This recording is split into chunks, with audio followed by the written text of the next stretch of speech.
comme beaucoup de gens, là, en fait, tu as dû adapter ton offre là, pour offrir des services pas mal, en fait, seulement en ligne dans les derniers mois. Ouais.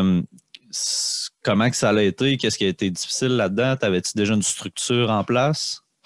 Ben non, oui, un peu, dans le sens que je faisais des entraînements en ligne déjà génériques, structurés comme des périodisations de 12 semaines. OK. Les entraînements que tu faisais, mettons, tu les mettais sur une application pour que les gens y aient accès à ça. Là, comme. Ouais, c'est ça. Fait que ça, mettons, 12 semaines d'hypertrophie, 12 semaines de développement de la force, puis, mettons, 12 semaines de body composition, où c'était un peu plus perte de masse adipeuse. Mais là, ça, c'était comme ça roulait un peu, mais je mettais pas tant d'efforts là-dessus parce que je faisais beaucoup de one-on-one. Mm-hmm. Après ça, la pandémie est arrivée. Fait que là, il a fallu qu'on tourne, que la plupart des coachs partout dans le monde, il fallait qu'on adapte nos services pour être un peu plus en ligne. Fait que moi, heureusement, ce qui m'a vraiment aidé, c'est l'application mobile que j'utilisais déjà depuis 1 an, qui s'appelle Train Heroic, dans le sens que cette application-là, tu as vraiment les vidéos des démonstrations d'exercices que j'avais déjà une banque de vidéos qui était déjà montée. J'avais vraiment comme plein de templates déjà fait un peu d'avance pour faciliter ma création de programme. Okay. Quand la pandémie est arrivée, je te dirais que j'ai pas eu le choix. Tu sais, le premier mois et demi, j'étais comme... moi, j'ai eu le déclic, encore une fois, de dire OK, ça a tombé un dimanche, me semble, qui fermait les gyms, qui annonçait officiellement la fermeture des gyms. Puis le lundi matin, je me rappelle, les gyms étaient fermés. Je suis descendu dans le sol chez nous, dans le bureau. Puis là, j'étais là, qu'est-ce que je peux faire pour essayer de développer quelque chose ou d'aider les gens le plus possible. Fait que c'est là que j'ai commencé à filmer plein de vidéos. Là, je me souviens, ouais. Ouais, c'est ça. À ce moment-là, j'avais pas vraiment d'arrière-pensée de dire je vais filmer des vidéos, je vais prendre l'avance parce qu'à ce moment-là, je pensais encore que ça allait durer peut-être 2-3 semaines. Ça va durer 2-3 semaines, fait que dans les 2-3 prochaines semaines, au pire, j'aurai pas vraiment de salaire, puis au moins, je vais vraiment filmer des dizaines de vidéos pour quand les gyms vont ouvrir puis que la routine va revenir, ben au moins ces vidéos-là vont être filmées. Fait que j'étais vraiment plus dans le mode créer du contenu, créer des pauses, créer surtout des exercices puis des styles d'entraînement, des programmes d'entraînement maison que les gens pouvaient faire en attendant que les gyms ouvrent. Parce qu'encore là, qui se faisait facilement. Là. C'est ça. Fait que j'étais là, il faut que je fasse des exercices que les gens peuvent faire à la maison avec poids de corps. Fait que là, j'en filmais, puis je mettais ça sur ma chaîne YouTube. Puis après ça, c'est là que j'ai décidé à m'entraîner live.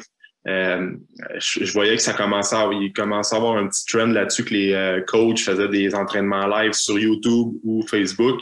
Fait que je me rappelle, j'en faisais un par semaine à tous les mercredis.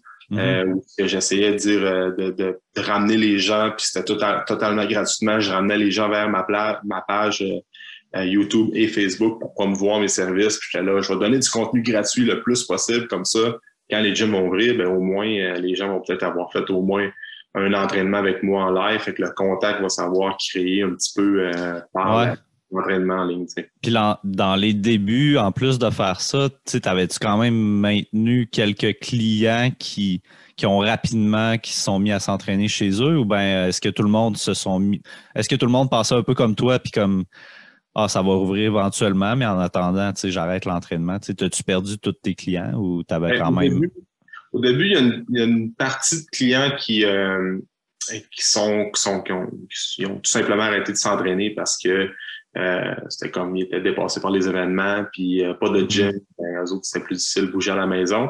Mais j'ai quand même, automatiquement, quand les gyms ont fermé, tous mes clients qui étaient sur l'application mobile, je leur ai tous publié des entraînements d'avance sur l'application qu'ils pouvaient faire à la maison. J'étais là, au moins, je vais essayer de leur donner du contenu parce que c'était des gens qui avaient déjà des suivis avec moi, qui avaient déjà des services d'entraînement. Fait que j'ai fait, au moins, je vais leur donner le plus possible. Fait que j'ai créé comme un mois d'entraînement pour ces personnes-là. Fait que tout le monde automatiquement l'avait.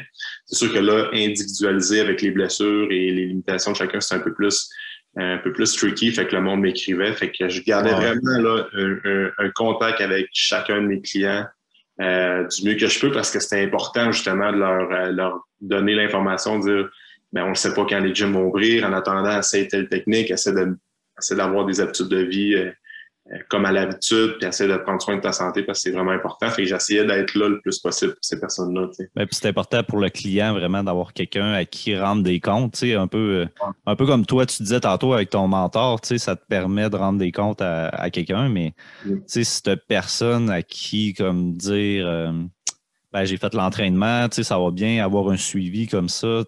Il y en a pour qui c'est difficile. Là, ce côté-là est vraiment important pour certaines personnes. Là. Ouais.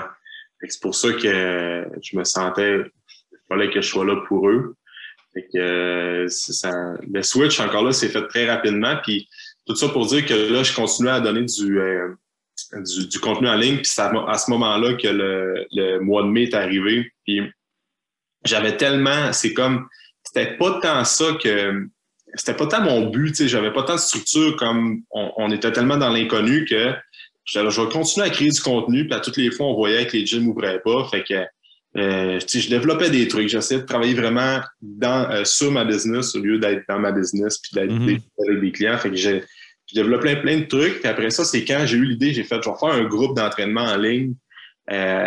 Comme vraiment un défi où les gens vont avoir le défi de faire 31, je pense que c'était 31 jours qu'il y avait au mois de mai 2020. C'était 31 trainings en 31 jours.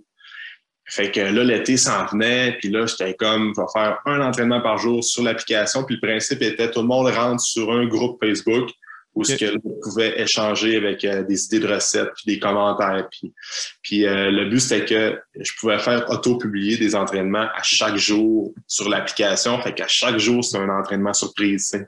Fait que les gens, mettons, adhéraient au programme, puis là, le lundi, c'était entraînement numéro 1, OK, tel mouvement. Après ça, le mardi, vous ne savez pas encore c'est quoi l'entraînement. Fait que c'était l'aspect nouveauté. Puis en plus de ça, je rajoutais, mettons, de l'aspect mobilité.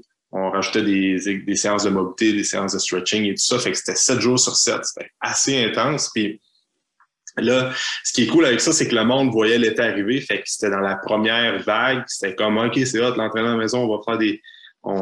c'était le bout un peu encourageant, là, qu'on commençait un peu à avoir du fun, mais... On voyait que là, l'été arrivait, fait que c'est ça. Fait que là, j'ai comme, finalement, j'avais un objectif que je me rappelle, j'avais dit à ma blonde, en ce moment, j'ai dit, crime, si j'ai 30 personnes, c'est bon.